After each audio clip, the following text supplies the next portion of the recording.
Pasa sei ritornata a casa dopo, beh, insomma, sei a Venezia, insomma, quasi a casa c'eri. Però è stato un bel campionato, è stata una bella annata, non centrata la vittoria, però sarà per altri anni. No, certo, sicuramente penso che abbiamo fatto un'annata fantastica, forse anche al di sopra delle aspettative. Ovviamente siamo dispiaciute per il risultato finale perché comunque non siamo riuscite a vincere nessun trofeo durante l'anno, però tutto sommato penso che sia stata una stagione positiva, una stagione di crescita, soprattutto con la qualificazione alle Final Six, che forse non era neanche un obiettivo, era veramente inaspettato, quindi quello dimostra che comunque abbiamo dimostrato cosa potevamo fare. Noi ci eravamo sentiti lo scorso anno per invitarti ad un nostro galà che avevamo fatto, che abbiamo in parte portato bene, perché poi questa convocazione in nazionale e la prestazione in nazionale è andata più che bene.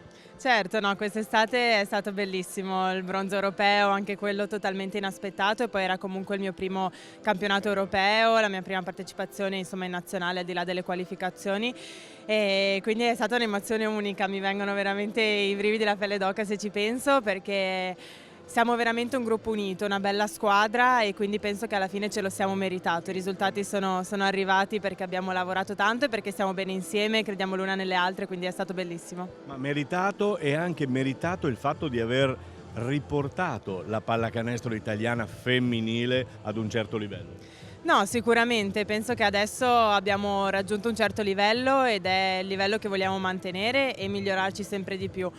E non dico che gli anni scorsi siano stati fallimentari, però alla fine purtroppo è stato così, però sono anche convinta che sia servito, ecco, per arrivare dove siamo arrivate ora, il bronzo europeo, la qualificazione ai mondiali, insomma tante cose che sicuramente danno luce al movimento femminile. Senti, tu seguivi il papà e magari anche tuo fratello con il calcio. Adesso il calcio lo controlliamo perché il papà ti segue più che il calcio.